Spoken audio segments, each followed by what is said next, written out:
Je ne veux pas que cette vidéo soit la millième sur cette thématique. En effet, tu sais certainement que écran et sommeil ne sont pas les meilleurs amis du monde. Tu sais peut-être d'ailleurs pourquoi. Mais si tu as cliqué sur cette vidéo, c'est très certainement que tu as de grands problèmes à t'endormir, que tu as beaucoup de difficultés associées avec ton sommeil. Il y a de grandes chances que les écrans en soient largement responsables. Je m'appelle Mathis, j'ai 23 ans et depuis que j'ai drastiquement réduit mon temps d'écran, j'ai un sommeil parfait quasiment toutes les nuits. J'ai d'ailleurs créé une communauté gratuite, je te mets le lien en description, où on s'entraide justement entre membres pour se donner des pratiques, des conseils qui vont permettre de revoir notre relation avec les écrans, avec le téléphone. Et donc je ne suis pas là pour t'expliquer l'importance que le sommeil va avoir dans ta vie.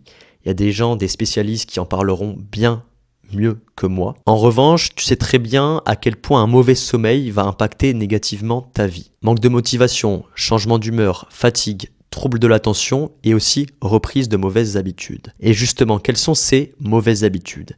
C'est des habitudes, des occupations que je vais définir assez simplement. Ça va être des choses qui vont te procurer un certain plaisir au moment de la réalisation de cette habitude, mais qui ensuite, sur le moyen terme, vont t'apporter plus de souffrance que de plaisir. Dans le monde d'aujourd'hui, tu peux en trouver une infinité de mauvaises habitudes, mais je peux te donner quelques exemples: malbouffe, alcool, drogue, jeux vidéo, scroll. Et le gros souci avec le manque de sommeil, c'est quand tu as mal dormi, tu vas beaucoup plus facilement retourner vers ces mauvaises habitudes. La raison, elle est simple, c'est que ton cerveau, il va toujours choisir l'option de la facilité, toujours l'option la plus confortable. Tu l'auras compris, le manque de sommeil peut inciter une utilisation excessive d'écran, de scroll.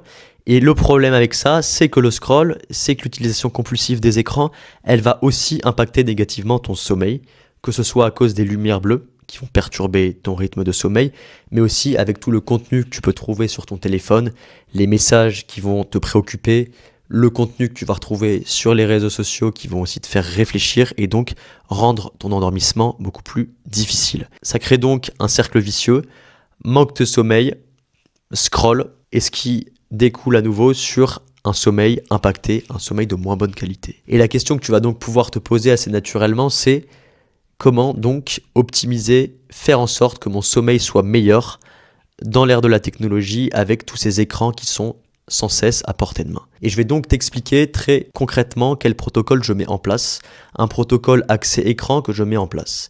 Il y a 4 étapes principales.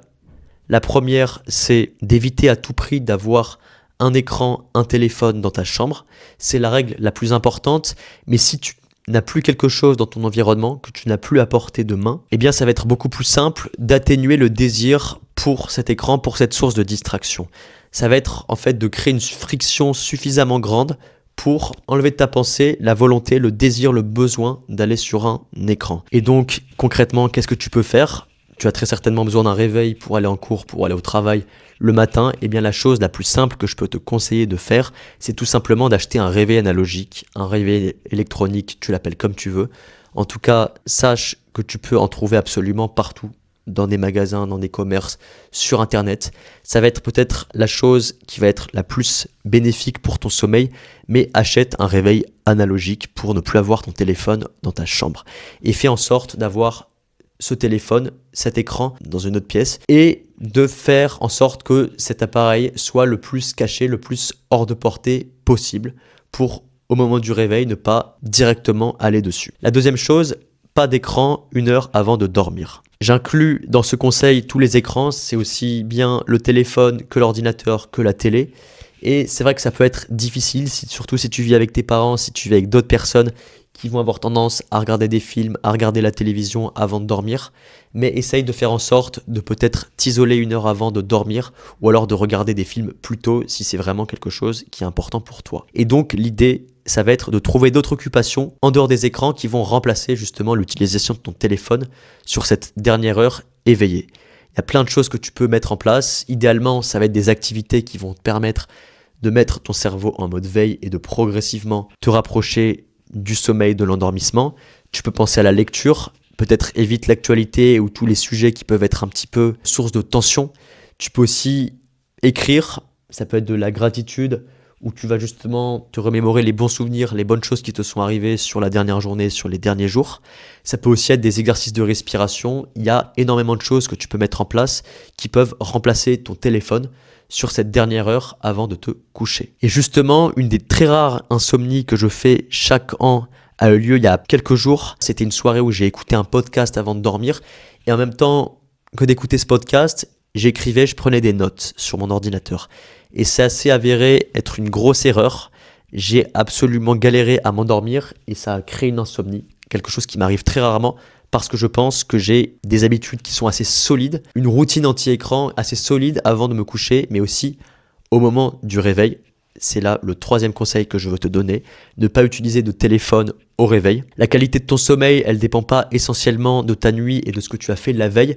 Elle va aussi dépendre de toute la journée, de toute la matinée du jour précédent. Et c'est en effet les premiers instants après le réveil où ton cerveau va comprendre qu'il faut qu'il s'active, qu'il faut qu'il se mette en mode performance, en mode travail. Et donc, il faut absolument que tu évites de te réfugier sur un écran le moment où tu te réveilles. Et donc, ce que tu peux faire justement, je reviens au premier conseil, mais laisse ton téléphone là où tu l'as posé la veille. Donc, si tu l'avais caché sur une étagère en hauteur dans une autre pièce, eh bien, naturellement, il ne sera pas forcément dans ton champ de vision et donc la friction va être suffisamment grande pour éviter de l'utiliser.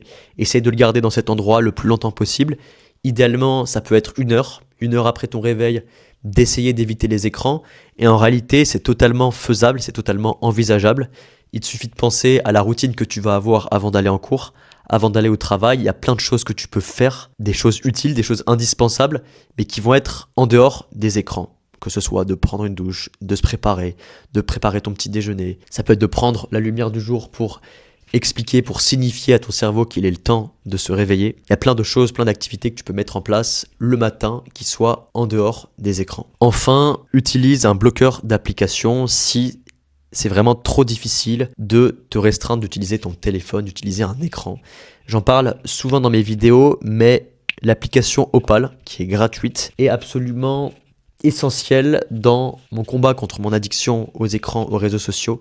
C'est quelque chose où tu vas pouvoir créer des temps dédiés à l'utilisation de telle ou telle application. Et donc, en dehors de ces temps dédiés, ça va te bloquer l'accès à Instagram, l'accès à YouTube, l'accès à n'importe quelle application.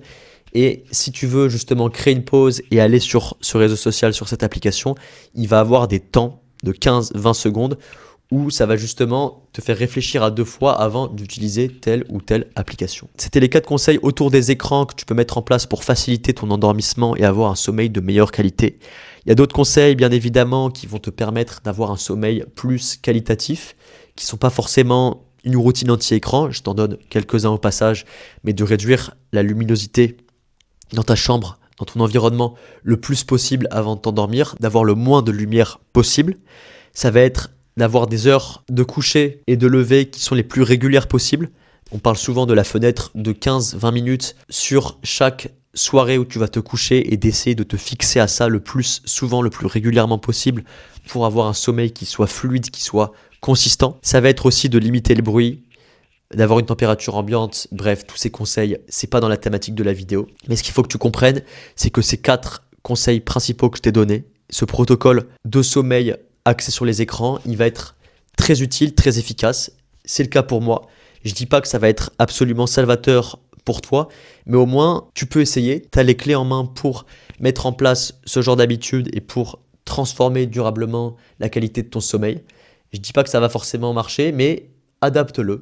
S'il y a des choses que tu juges nécessaires, s'il y a des choses que tu juges pas forcément indispensables, tu peux aussi remodeler tout ça. Mais déjà avec ces 4 conseils anti-écran, tu verras normalement une amélioration quasiment immédiate. Et ce qu'il faut absolument que tu gardes en tête, c'est que le principal, c'est de briser cette spirale de fatigue et de manque de motivation permanente qui sont liées à ce sommeil impacté.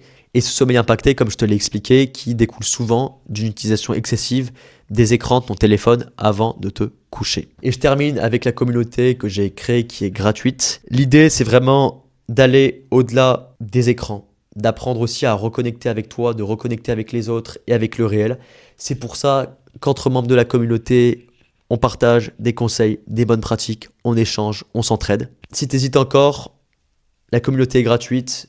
Il te suffit juste de cliquer sur le lien en description et ça te permettra de rejoindre cette communauté qui va peut-être réellement changer ta relation avec les écrans et avec ton téléphone. On se dit à très vite pour une nouvelle vidéo.